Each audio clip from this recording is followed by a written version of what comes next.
Hi, I'm Kelsey Higdon with The Advocate, and I'm here today with Michelle and Sweetie, and we are at Friends of the Animals Baton Rouge, also known as FOTA BR. And we're going to be talking a little bit today about your fostering and adoption experience. Okay. So tell me a little bit about the process with FOTA and what steps people can take to either adopt or foster. Okay. Well, I had adopted from another rescue group probably 15 years ago, two sisters. One passed away. I was heartbroken and bankrupt almost from it. She had to be at LSU vet school a long time. Came here and I met Sharon Coleman and Paula Shane and had my little meltdown with them that I wasn't sure if I wanted to adopt yet or not, but my other dog was so distraught. And so they were so kind to me and just said, you don't have to make a decision. You can foster. You can foster for one night. You can foster for one weekend, or you can foster until the dog's adopted, but there's no pressure. And it's whenever you want to do it. You don't have to make a long commitment, and there's no expense. You come pick up Sweetie, you get a bag that has dog food, dog treats, toys, a bed, a kennel if you need it. You're out, no expense. So I've been fostering with FOTA, I think about 10 years. And I've had two foster fails. So I have Max and Maxine. Max is a terrier mix and Maxine's a schnauzer mix. And they're both adorable. Not dogs I ever thought I would adopt, but just get attached. Yeah. Max was actually an owner surrender. I fostered him. He was adopted and returned 2 times. And so after that is Christmas time. I'm alone. You're alone. You don't like men. I don't like men. We're going to make this work. So I adopted Max, and he has been the best dog I've ever had. So when you foster with FOTA, the only thing that you are required to do, as your schedule allows, none of the dogs spend the night here at all. So usually I do a weekend foster because I work during the week. So I come on Friday afternoons. They will let me know ahead of time who I'm picking up, and they know my dogs, so they kind of know who will work in our family. Mm-hmm. So I will pick up, so if I'm picking up Sweetie, I pick her up Friday after work, pick up her bag, whatever I need. I bring her back on Saturday morning before 11 so that people can come and meet her here at the adoption house. And then I pick her up by 3 in the afternoon so that she stays in the same environment every night. And then I do the same thing on Sunday. And because I'm only usually doing weekend fostering, I bring her back Monday and then somebody else takes over. But I have fostered a few that one had some type of upper respiratory infection. I can't remember them. One, we were waiting for her to be spayed. So I kept those at home for a long term, and then had one this year that, bless her heart, she was cute as could be and wonderful at my house, but she wouldn't come out of the kennel here.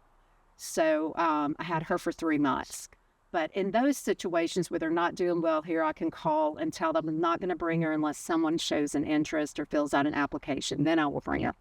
And what you do when you bring the dog back, there's a sheet on top of the kennel, and it's already filled out with their name, the age, the foster, and what breed they think they are. But then you go down and you circle, are they good with kids? Are they good with cats? Are they good with dogs? Do they require a fence?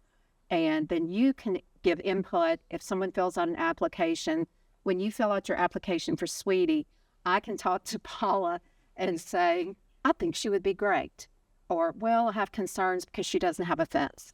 Things like that. And then FOTA does, not a background check, but they check if you've had pets before. They contact your vet to make sure you've kept up with your vet, does shots annually, and that you kept the dog in good condition. Wow. Okay. You've covered like so many of my questions, but I guess as far as like support goes and things like that, I know that a lot of dogs can struggle with heartworms and things. So how does FOTA make sure to provide support to foster families, making it attainable for them to be able to foster? Any dog that is adopted through, so if a dog comes here, they're pulled from CAA or wherever, and they have heartworms. They would typically stay in a home or in the bathroom here. They're not going to be around the other dogs, but they take care of the heartworm treatment. So dog's not eligible to be adopted until they're completely medically cleared. That includes also spay and neutering. So I've had a few dogs, one really, really cute pup. Everybody was fighting over her, but she wasn't spayed yet. So I kept her at home for a few days because she was pre-adopted. And then once she was in recovery, she was doing great, then she could be adopted. But that way there's no expense to the families that want to adopt. Exactly. I mean, it makes it so convenient and a no-brainer for people to be able to foster and adopt the dogs. And the great thing about fostering too, because with both of mine, and in fact, a friend of mine found Maxine at CAA and said, "You've got to get this dog. She looks like Max." And I really didn't want another dog, but she did look like Max. So I contacted Donna and Paula, "Would y'all pull this dog for me? Because I'm not sure I want her." So they pulled her and I fostered her.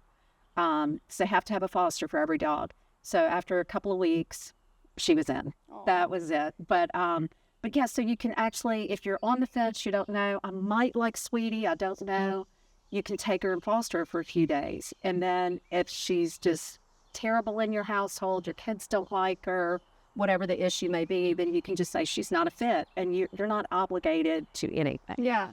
So, in your 10 years fostering with FOTA, what different types of breeds of dogs have you seen? Big, small, puppies? I've had all through. Had some, not a lot of larger dogs. I've had a few. Try to always get like a medium-sized dog. I've had several puppies, but because they know my household and my dogs, they're both 25, 30 pounds. So try to stay in that range. And also because I have a doggy window, I want to make sure they can either they're large enough to get through it or not too large to not be able to get through it. Right. So, but no, I've had just about everything you can imagine. Yeah. Something I've realized being here is just that, you know, there's so many different breeds and types. And it's not like there's just one breed that's very overpopulated or anything like that. There's just a lot of options, which is really nice. It is. No, there are some dogs that are here long term because they get overlooked, like Inez, the one I had for 3 months, and she is living her best life now. She is doing fantastic, but she wouldn't come out of the kennel. She was so scared here, but then at my house, she was completely comfortable. So I worked with Paula and said, "Look, my neighbors' friends are interested, but they're not sure. They already have another dog." So we worked out a deal where she could go spend one night. Of course, it had to be someone we knew, and I knew their household, the environment. But she just fit in perfectly. And so I still get videos from the adopter, and she is just doing fantastic. That's awesome to hear.